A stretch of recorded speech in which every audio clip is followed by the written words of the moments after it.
Hi everyone! We got a new PR package! Grabe, sobrang na-miss kong mag-unbox ng PR packages. May na-unbox na ako last month. It's this from Haru Haru Wonder. Ito siya.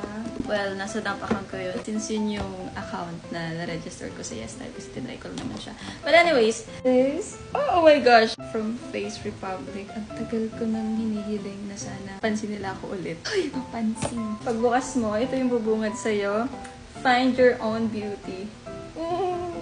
Slay! Padala sila ng 3 products and iisa-isahin natin sila. First product is this Vita Radiance Niacin 10 Cream. This helps to minimize your pores, care for sebum, and leave your skin smooth and moisturized. Next is their Cica Gel Moisturizer that instantly soothes and moisturizes irritated skin. And last but not the least, yung sunscreen na na-inlove ako noong 2023, Dye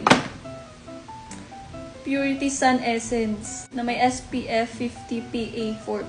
Well, yung nakalagay dyan na extra lightweight tapos walang white cast. Totoo talaga to siya! OMG!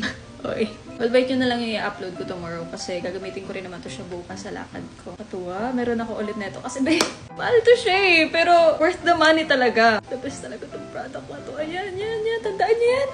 That's it for today's unboxing. Hope to unbox more.